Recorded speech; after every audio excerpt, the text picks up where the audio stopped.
প্রিয় শিক্ষার্থী বন্ধুরা, সোম এডুকেশন ইউটিউব চ্যানেলের আরেকটি নতুন ভিডিওতে তোমাদের সবাইকে স্বাগত। আজকের এই ভিডিওতে আলোচনা করব ক্লাস 11 অর্থাৎ একাদশ শ্রেণীর পলিটিক্যাল সায়েন্স বা পল সায়েন্স বা রাষ্ট্রবিজ্ঞানের লাস্ট মিনিট ফাইনাল সাজেশন নিয়ে।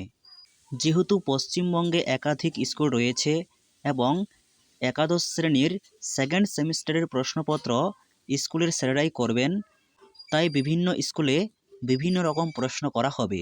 এই জন্য আজকের সাজেশনে প্রশ্ন সংখ্যা একটু বেশি মাত্রা রাখা হয়েছে, যাতে এই প্রশ্নগুলি ভালো করে পড়লেই তোমরা কমন পেয়ে যেতে পারো। ভিডিওটি ভালো লেগে থাকলে অবশ্যই একটি লাইক করো।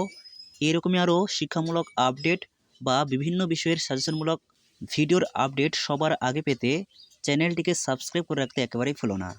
আর ভিডিওটিকে শেয়ার করো, যাতে তোমার মতো সহযোগিতা তোমার বন্ধুরাও পেতে পারে। তাহলে শুরু করা যাক আজকের ভিডিওর মূল আলোচ্য বিষয়। প্রথম অধ্যায়। এখান থেকে তোমাদের মান 6-এর প্রশ্ন হবে। এ প্রশ্নে তোমাদের আরও বলে রাখি, যে সমস্ত প্রশ্নের পাশে তোমরা 3টি বা 2টি করে স্টার চিহ্ন দেখতে পাবে, সেই প্রশ্নগুলো খুবই গুরুত্বপূর্ণ। প্রথম প্রশ্ন, আইনের সংজ্ঞা দাও।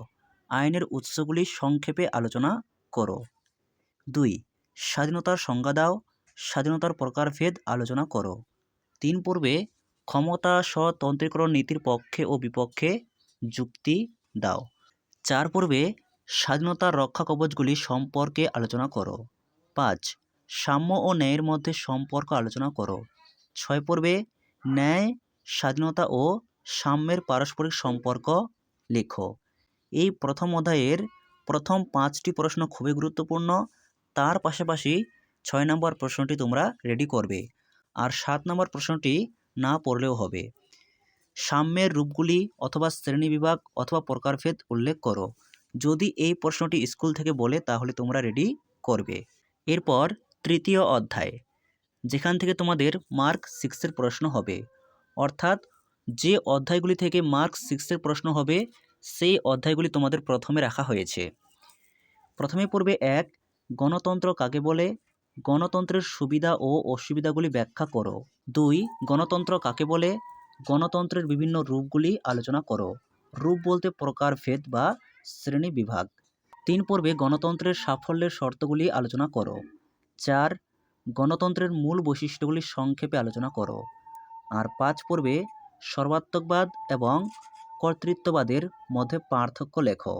আর এই অধ্যায় থেকে এক্সট্রা কর্তৃত্ববাদী রাষ্ট্র ব্যবস্থার সংজ্ঞা ও বৈশিষ্ট্য লেখো। এর পরের অধ্যায় চতুর্থ অধ্যায়, যেখান থেকে মার্ক 6-এর প্রশ্ন করা হবে।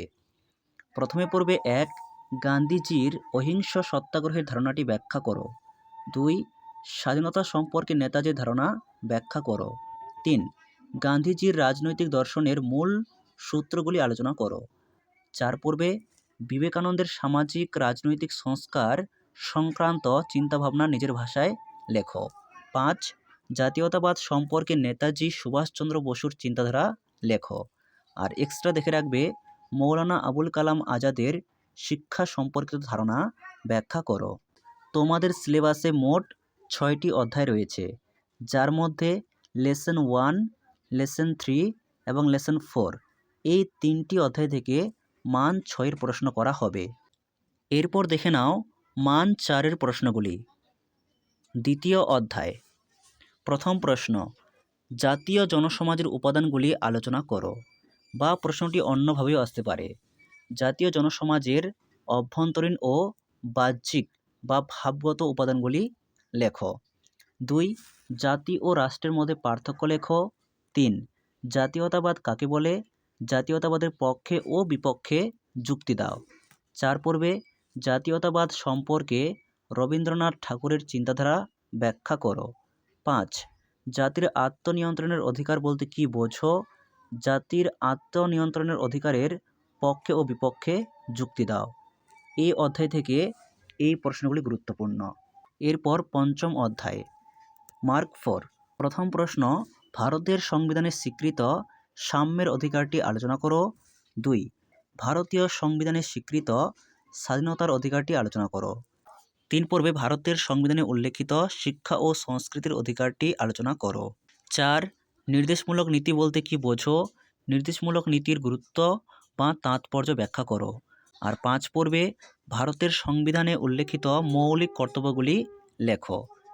6 মৌলিক অধিকার ও নির্দেশমূলক নীতির মধ্যে পার্থক্য লেখো। পঞ্চম অধ্যায় থেকে 1, 2, 4, 5 এই 4টি প্রশ্ন খুবই গুরুত্বপূর্ণ। আর এখান থেকে এক্সট্রা পড়বে ভারতীয় সংবিধানে উল্লেখিত মৌলিক অধিকারগুলি সম্পর্কে লেখো। এরপর সর্বশেষ অধ্যায় অর্থাৎ ষষ্ঠ অধ্যায়, যেখান থেকেও মান 4-এর প্রশ্ন করা হবে। প্রথম প্রশ্ন, ভারতের নির্বাচন কমিশনের গঠন আলোচনা করো। নির্বাচন কমিশন বলতে ইলেকশন কমিশন। 2 ভারতের নির্বাচন কমিশনের ক্ষমতা ও কার্যাবলী আলোচনা করো। প্রথম দুটি প্রশ্ন খুবই গুরুত্বপূর্ণ, অধিকাংশ স্কুলে দুটির মধ্যে একটি দেওয়া হয়। 3 পর্বে ভারত সরকার নির্বাচনে পিআর সিস্টেম এর পরিবর্তে এফপিটিপি সিস্টেম গ্রহণ করেছে কেন? 4 পর্বে ফার্স্ট পাস্ট দ্য পোস্ট, যেটিকে পিএফটিপি বলা হয়, ভোটদান প্রক্রিয়া সম্পর্কে আলোচনা করো। 1, 2, 4 এই 3টি প্রশ্ন লেসন 6 থেকে অত্যাধিক গুরুত্বপূর্ণ। এই ছিল তোমাদের রাষ্ট্রবিজ্ঞানের সম্পূর্ণ সাজেশন। এই প্রশ্নগুলি এখন থেকে খুব ভালো করে প্র্যাকটিস করো, পরীক্ষায় তুমি উপকৃত হবেই হবে।